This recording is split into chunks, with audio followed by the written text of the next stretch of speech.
Bab 20. Yesus di hadapan Herodes. Istana Herodes, raja wilayah, dibangun di sebelah utara Forum, di Kota Baru, tak jauh dari Istana Pilatus. Sepasukan prajurit Romawi, sebagian besar berasal dari bagian negeri itu yang terletak antara Switzerland dan Italia, bergabung dalam arak-arakan. Para musuh Yesus sungguh berang bahwa mereka harus dilemparkan ke sana-sini, karenanya mereka melampiaskan amarah mereka kepada Yesus. Utusan Pilatus telah pergi mendahului arak-arakan, sebab itu Herodes menantikan kedatangan mereka. Ia duduk di atas timbunan bantal, yang ditumpuk begitu rupa membentuk semacam tahta, di suatu ruangan yang luas, dikelilingi para bangsawan dan prajurit. Imam-imam kepala masuk dan mengambil tempat di samping Herodes, sementara Yesus mereka tinggalkan di pintu masuk. Herodes merasa tersanjung dan senang karena dengan demikian Pilatus memaklumkan kekuasaan Herodes di hadapan umum dalam mengadili orang-orang Galilea. Ia juga gembira akan melihat Yesus, yang tidak berkenan muncul di hadapannya, sekarang telah direndahkan hingga begitu nista dan hina. Rasa ingin tahu Herodes begitu besar karena kata-kata pujian Yohanes Pembaptis dalam memaklumkan kedatangan Yesus. Ia juga telah banyak mendengar tentangnya dari kaum Herodian, dan dari banyak mata-mata yang ia utus ke berbagai penjuru. Sebab itu ia bergirang hati mendapat kesempatan menginterogasinya di hadapan para bangsawan dan para imam Yahudi. Ia berharap dapat memamerkan wawasan dan pengetahuannya. Pilatus mengiriminya pesan, tidak mendapati kesalahan apapun padanya. Herodes menyimpulkan bahwa kata-kata ini dimaksudkan sebagai isyarat bahwa Pilatus menghendaki agar ia memandang rendah, serta jangan menaruh kepercayaan pada para pendakwa. Sebab itu, Herodes menyapa mereka dengan cara yang seangkuh mungkin, dan karenanya angkara murka para imam kepala semakin meluap hingga tak terlukiskan lagi. Mereka semua serempak menyerukan tuduhan-tuduhan mereka, yang hampir-hampir tak diindahkan Herodes, sebab perhatiannya semata-mata ditujukan untuk memuaskan rasa ingin tahunya dengan memandang penuh selidik kepada Yesus, yang telah lama ingin dilihatnya. Tetapi, saat ia melihatnya setengah telanjang, hanya berbalut sisa-sisa mantolnya, nyaris tak dapat berdiri tegak, wajahnya sama sekali rusak karena pukulan dan tinju, belepotan lumpur dan kotoran yang dilemparkan orang banyak ke kepalanya, maka Raja Gemerlap yang setengah banci itu memalingkan wajahnya dengan perasaan jijik, menyebut nama Tuhan, dan berkata kepada para imam dengan nada bercampur antara kasihan dan jijik, segera bawa ia pergi dari sini dan jangan bawa dia lagi ke hadapanku dalam keadaan yang begitu memuakkan. Para prajurit membawa Yesus ke pengadilan bagian luar, mengambil air dalam sebuah baskom, dengan mana mereka membersihkan jubahnya yang penuh noda dan wajahnya yang telah rusak. Tetapi, bahkan dalam melakukan hal ini pun, mereka tak dapat menahan diri untuk tidak melakukannya secara brutal, dan sama sekali tak mengindahkan luka-luka yang memenuhi sekujur tubuhnya. Sementara itu, Herodes mengecam para imam sama kerasnya seperti yang dilakukan Pilatus. "Perilaku kalian sungguh mirip jagal," katanya, "dan kalian membantai korban kalian cukup dini." Para imam kepala segera mengajukan tuduhan-tuduhan mereka. Ketika Yesus dibawa masuk kembali ke hadapannya, Herodes berpura-pura menaruh belas kasihan dan menawarkan segelas anggur kepadanya guna memulihkan kekuatannya. Tetapi, Yesus memalingkan wajahnya, menolak meringankan penderitaannya dengan itu. Herodes kemudian mulai berbicara dengan gencar serta panjang lebar tentang segala yang telah ia dengar mengenai Yesus. Ia mengajukan 1001 pertanyaan dan mendesak Yesus untuk melakukan suatu mukjizat di hadapannya. Tetapi Yesus tak menjawab sepatah kata pun, melainkan berdiri di hadapannya dengan mata memandang ke lantai. Hal ini membangkitkan kejengkelan dan kekecewaan Herodes, walau ia berusaha untuk menekan amarah dan meneruskan interogasi. Pertama-tama, ia mengungkapkan keterkejutannya menggunakan kata-kata yang membujuk. "Benarkah ini Yesus dari Nazaret?" serunya, "bahwa engkau sendiri ada di hadapanku sebagai seorang penjahat. Aku telah mendengar perbuatan-perbuatanmu yang banyak dibicarakan orang. Mungkin engkau tidak menyadari bahwa kau telah sungguh menghinaku dengan membebaskan para tahanan yang aku kurung di Tirsa, tetapi mungkin tujuanmu baik. Gubernur Romawi sekarang mengirimkanmu kepadaku untuk diadili, jawab apakah yang dapat kau berikan atas segala tuduhan ini. Engkau diam saja, aku telah mendengar banyak mengenai kebijaksanaanmu dan juga mengenai agama yang engkau ajarkan, jadi, biarkan aku mendengar jawabmu dan membungkam para musuhmu. Apakah engkau raja orang Yahudi? Apakah engkau putra Allah? Siapakah engkau?" Kata orang, Engkau melakukan mukjizat-mukjizat yang mengagumkan, lakukanlah satu perbuatan ajaib sekarang di hadapanku. Aku berkuasa untuk membebaskanmu.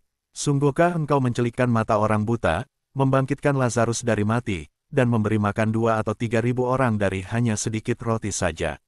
Mengapa kau tidak menjawab? Aku nasihatkan agar kau segera melakukan suatu mukjizat sekarang di hadapanku, mungkin engkau akan bersukacita nanti setelah memenuhi keinginanku. Yesus tetap diam saja, dan Herodes terus menanyainya bahkan dengan lebih gencar. Siapakah engkau? Tanyanya. Dari manakah kuasamu berasal? Bagaimana mungkin engkau tak lagi memilikinya? Adakah engkau dia yang kelahirannya dinubuatkan dengan begitu menakjubkan? Raja-raja dari timur datang kepada ayahku untuk menjumpai raja orang Yahudi yang baru dilahirkan, benarkah engkau adalah bayi itu? Apakah engkau melarikan diri ketika begitu banyak kanak-kanak dibunuh? Dan bagaimana mungkin engkau bisa lolos? Mengapa selama bertahun-tahun engkau tak dikenal? Jawab pertanyaanku, apakah engkau seorang raja? Penampilanmu jelas bukan seorang raja. Aku dengar engkau diarak ke bait Allah dengan jaya beberapa waktu yang lalu. Apa maksudnya? Bicaralah, jawab. Herodes terus mencecar Yesus dengan pertanyaan yang bertubi, tetapi Kristus tidak membuka mulut sama sekali.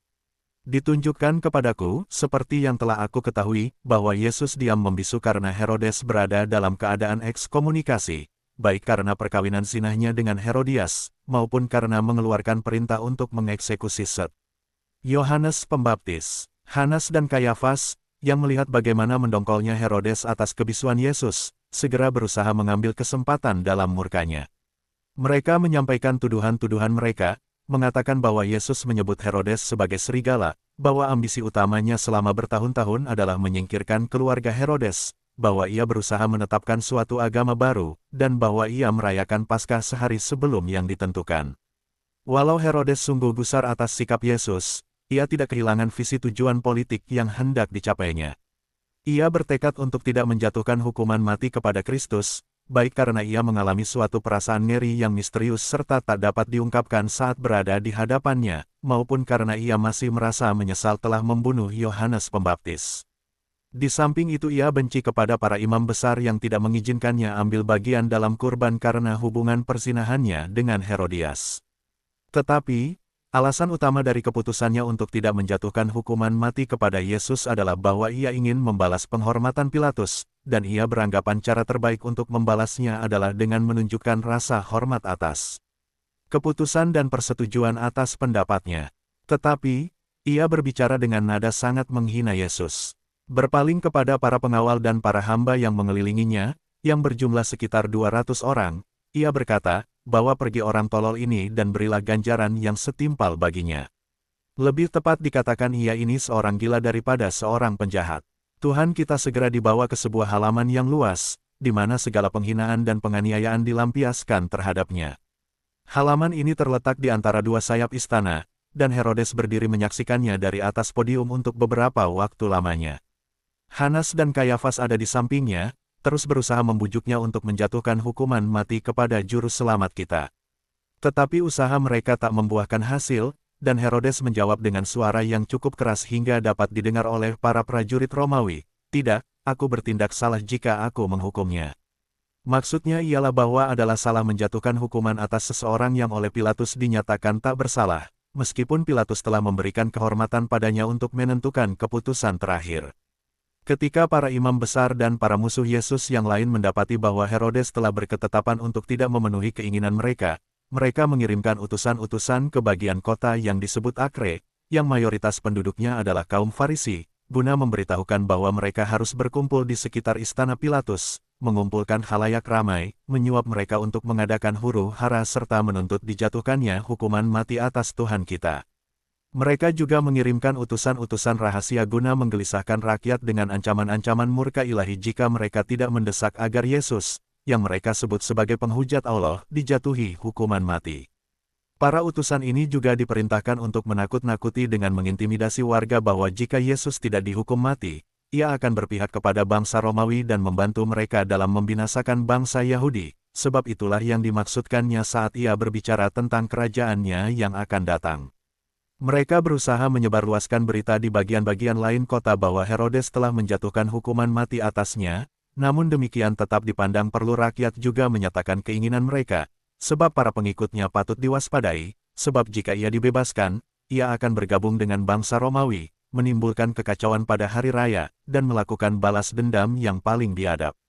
Sebagian di antara mereka menyebarkan berita-berita yang sebaliknya, pula berita-berita yang mencemaskan guna menggelisahkan penduduk dan memicu pemberontakan, sementara yang lain membagi-bagikan uang di antara para prajurit untuk menyuap mereka agar bertindak keji terhadap Yesus, hingga mengakibatkan kematiannya, yang begitu ingin mereka lakukan secepat mungkin, kalau-kalau Pilatus membebaskannya.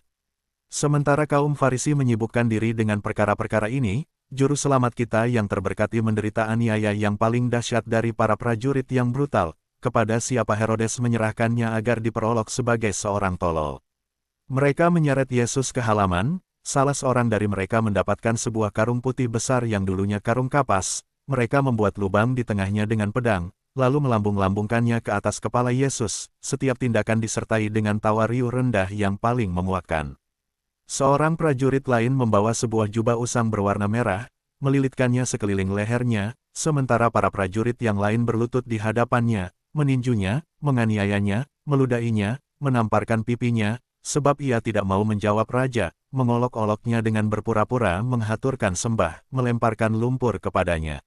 Menjerat pinggangnya, berpura-pura mengajaknya menari, lalu, setelah mencampakkannya, menyeretnya dalam sebuah selokan yang mengalir di samping halaman, mengakibatkan kepalanya yang kudus membentur pilar-pilar dan dinding-dinding tembok. Akhirnya mereka membuatnya berdiri kembali, hanya untuk melanjutkan aniaya mereka. Para prajurit dan hamba Herodes yang berkumpul di halaman ini berjumlah hingga 200 orang, dan semua beranggapan berbuat jasa bagi raja dengan menganiaya Yesus dengan jenis kekejian yang baru.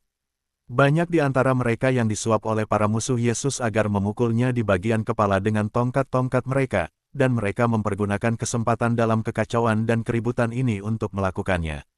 Yesus memandang mereka semua dengan penuh belas kasihan. Rasa sakit yang luar biasa terkadang menyebabkannya merintih dan mengerang, tetapi para musuhnya bersukacita atas sengsaranya, mengejek erangannya, dan tak satu pun dari antara orang banyak itu yang memperlihatkan barang sedikit pun rasa belas kasihan. Aku melihat darah mengalir dari kepalanya, 3 kali pukulan yang hebat membuatnya jatuh terkapar. Para malaikat menangis di sampingnya, mereka meminyaki kepalanya dengan balsam surgawi. Dinyatakan kepadaku bahwa jika bukan karena pertolongan surgawi ini, pastilah ia telah mati karena luka-lukanya itu. Orang-orang Filistin di Gaza, yang melampiaskan murka mereka dengan menyiksa Simson malang yang buta, masih jauh dari keji dibandingkan algojo-algojo biadab Tuhan kita.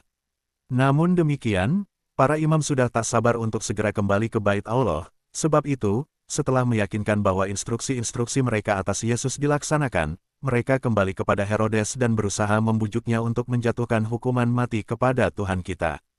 Tetapi, Herodes, yang telah berketetapan untuk menyenangkan hati Pilatus, menolak mengabulkan keinginan mereka dan mengirimkan Yesus kembali dengan berpakaian bagaikan seorang tolol. Sumber, The Dolorous Passion of Our Lord Jesus Christ from the Meditations of Anne Catherine Emery. Diperkenankan mengutip menyebarluaskan artikel di atas dengan mencantumkan, diterjemahkan oleh Yesaya, www.indosel.net/Yesaya.